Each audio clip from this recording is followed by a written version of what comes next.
क्योंकि अगर हम गाँव में इस तरीके का बिजनेस शुरू करते हैं तो वो अच्छा चलेगा क्योंकि उसकी डिमांड बहुत ज़्यादा है।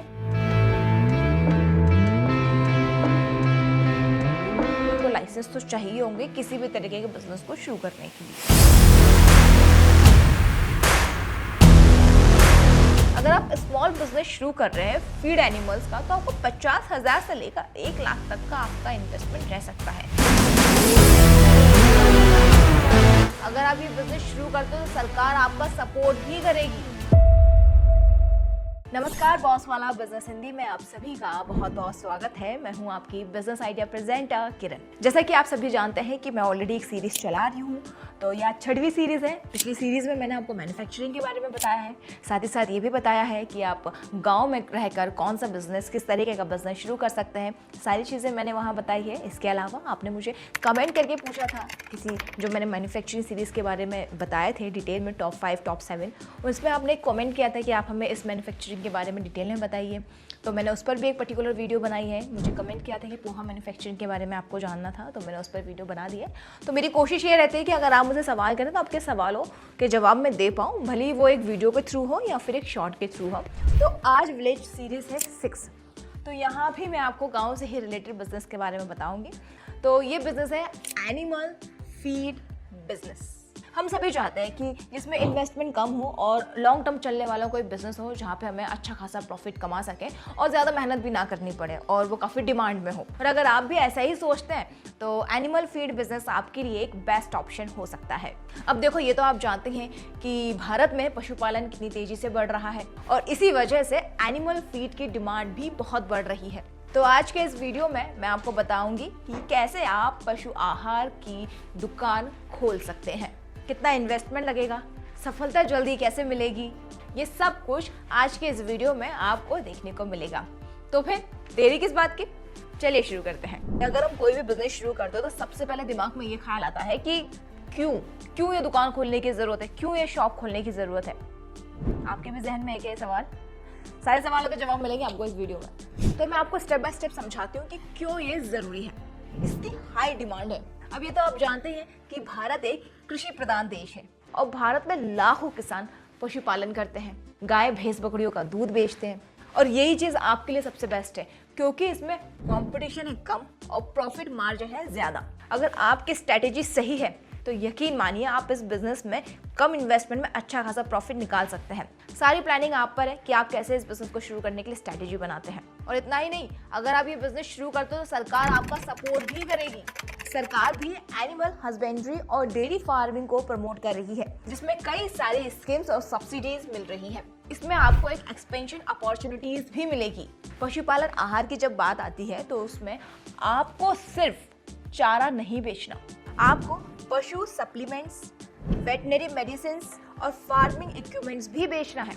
ये कैसे करना है ये भी मैं आपको स्टेप बाय स्टेप गाइड करती हूँ। सबसे पहले जानते हैं कि कैसे शुरू करना है पशुपालन आहार का बिजनेस। आपको अपने बिजनेस को शुरू करने के लिए सही लोकेशन चुनना बहुत ज़्यादा ज़रूरी है। ये मैं आपको हर वीडियो में बोलती हूँ। अगर आप कोई शॉप ओपन करना चाह रहे हैं या उसके बारे में सोच रहे हैं, लोकेशन बहुत मैटर करती है कि आप किस लोकेशन में अपना बिजनेस शुरू करने जा रहे हैं। ऐसे आप रैंडम कहीं पर भी करेंगे, अगर ओपन करेंगे तो पता कैसे चलेगा कि आपका यहाँ पर ये शॉप है। तो इसीलिए आपको लोकेशन बहुत अच्छी रखनी चाहिए जिससे कि आई कैच यू, कि कहीं पे भी जा रहे हो, हम कहीं भी जा रहे हो, हमारी आंखें वहाँ पे रुक रही हैं। तो यार लोकेशन इसमें बेस्ट होनी चाहिए। पहला लोकेशन हो गया। Second, rural area. इसकी सबसे ज़्यादा डिमांड ना ऐसे छोटे गाँव कस्बों में बहुत ज़्यादा होती है, लेकिन हाँ एक बात ज़रूर याद रखना, आजकल अर्बन एरियाज़ में भी इसकी डिमांड काफ़ी ज़्यादा बढ़ रही है। तो आप ऐसे कोई बीच का एरिया देखना जहाँ पे आप दोनों मार्केट को कवर कर सको। और एक चीज़ को और आपको ध्यान रखना पड़ेगा, दुकान ऐसी जगह हो जहाँ पर ट्रांसपोर्टेशन ईजी हो, जिससे एनिमल फीड सप्लाई में किसी भी तरह की कोई परेशानी का सामना ना करना पड़े। स्टेप 2, सही बिजनेस प्लान बनाएं कि आपको कौन कौन से फीड बेचने हैं। आपको मुर्गा मुर्गी के बेचने हैं या फिर आपको भेड़ बकरियां बेचनी है या फिर आपको फिश के फीड बेचने हैं। इस फीड की 4 कैटेगरीज हैं। इसमें मैंने आपको ये बता दिया क्यों ये बिजनेस करना चाहिए, क्योंकि इसकी डिमांड बहुत ज़्यादा। अगर आप इस बिजनेस को शुरू करते हो तो वो कैसे चलेगा, क्या लोकेशन होनी चाहिए, उसके बारे में मैंने आपको बता दिया है। मैंने आपको ये भी बता दिया है कि आप कौन कौन से फीड रखें जो आप पशुओं को बेचने वाले हैं, उसको भी आपको सेलेक्ट करना पड़ेगा। ठीक है, ये मैंने आपको 3.3 स्टेप्स में मैंने आपको ये चीज़ समझा दी है। अगर मैं इसका टोटल इन्वेस्टमेंट की बात करूँ तो उसमें कुछ चीज़ें जिस पर आपको बहुत ज़्यादा ध्यान देने की जरूरत पड़ेगी अगर अपना बिजनेस बड़े लेवल पर शुरू करने के बारे में सोच रहे हैं तो। लैंड मशीनरी, इन्वेंट्री, ट्रांसपोर्टेशन और मार्केटिंग का खर्च कैलकुलेट करें। ये तो हो गए खर्चे। आपको प्रॉफिट कैसे निकालना है इसके बारे में ही बताते हैं। प्रॉफिटेबिलिटी एनालिसिस करें, कौन कौन से प्रोडक्ट ज़्यादा बिक सकते हैं और किन में ज़्यादा प्रॉफिट है। ये आपको ही डिसाइड करना पड़ेगा कि आपके कौन से प्रोडक्ट ज़्यादा बिक रहे हो, किस में ज़्यादा मार्जिन है। आपको अगर आप प्राइसिंग भी रख रहे हो तो वो भी आपको बहुत सोच समझ के रखनी पड़ेगी। मार्केट डिमांड क्या है उसके अकॉर्डिंग आपको अपनी सारी चीज़ें डिसाइड करनी पड़ेगी। तो ये सारी चीज़ें आपको खुद फिगर आउट करनी पड़ेगी। यहाँ मैं सिर्फ आपको सजेशन दे सकती हूँ कि अगर आप गाँव में इस तरीके का बिजनेस शुरू करते हैं तो वो अच्छा चलेगा, क्योंकि उसकी डिमांड बहुत ज़्यादा है।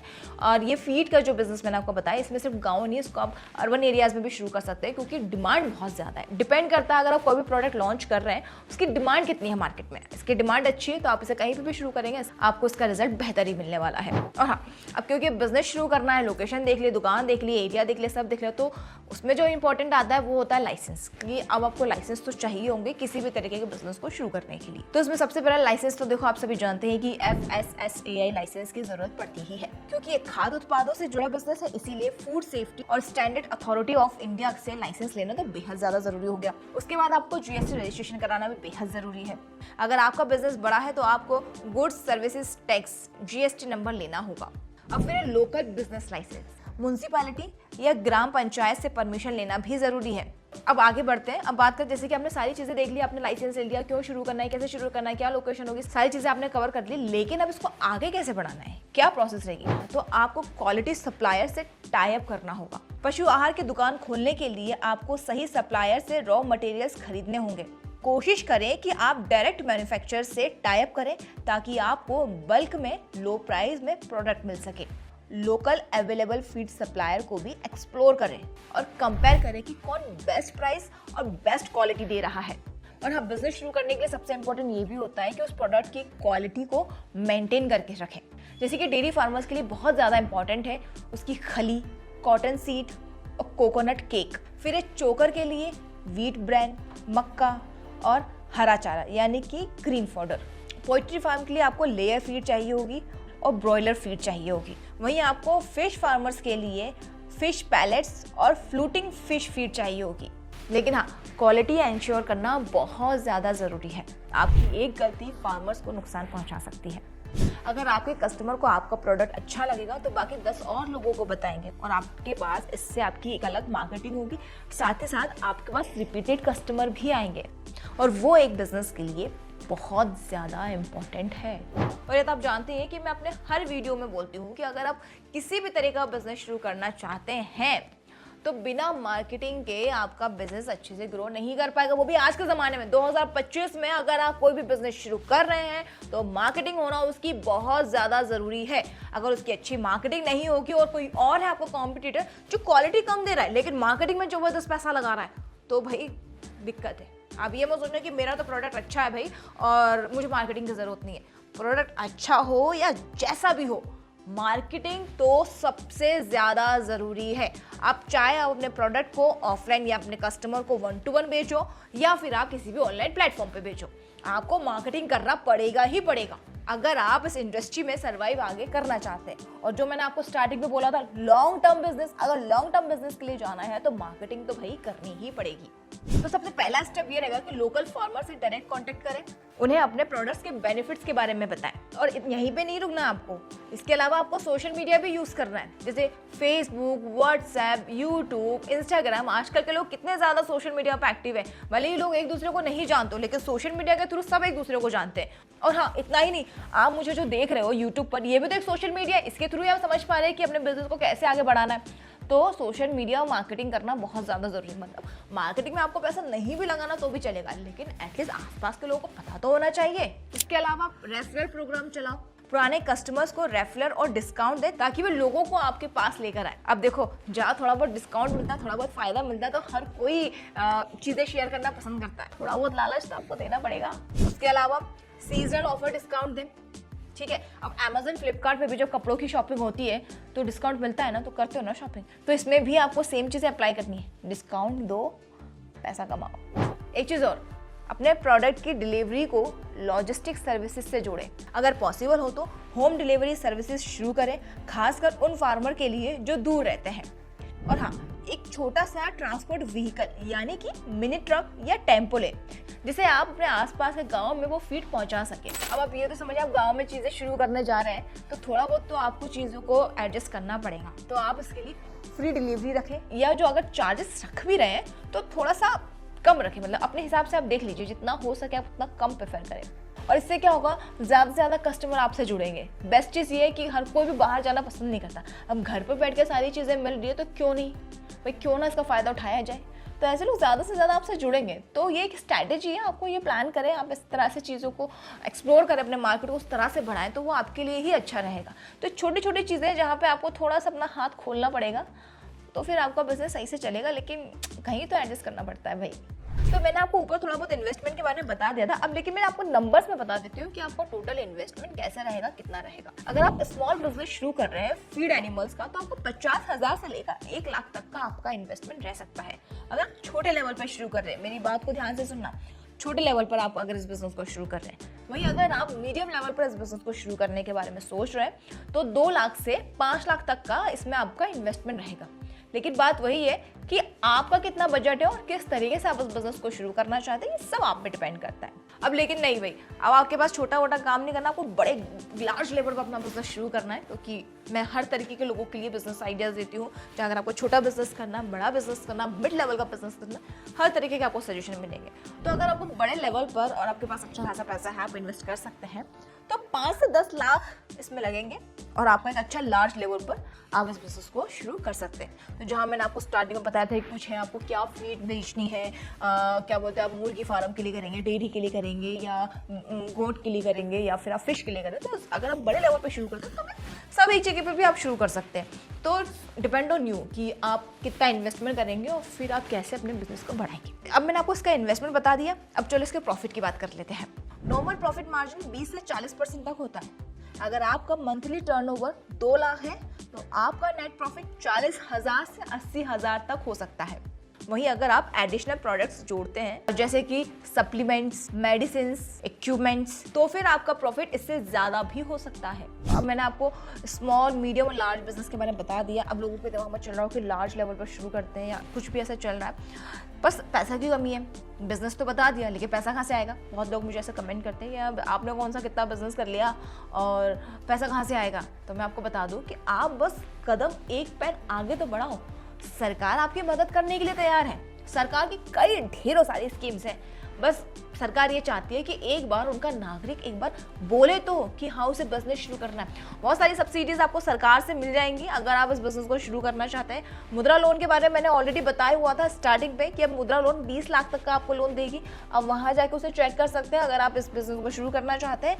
अगर आप स्पेसिफिक एनिमल से रिलेटेड अगर आपको सब्सिडी चाहिए तो NABARD स्कीम्स भी अवेलेबल है, जो डेयरी और पोल्ट्री बिजनेस को प्रमोट करने के लिए सब्सिडी चला रही है। इसमें आपको 10 लाख तक का लोन आसानी से मिल सकता है। अब टाटा बाय बाय बोलने से पहले आपको मैं एक टिप्स दे देती हूँ। किसी भी बिजनेस के लिए कस्टमर रिलेशनशिप बिल्ड करना बहुत इंपॉर्टेंट है।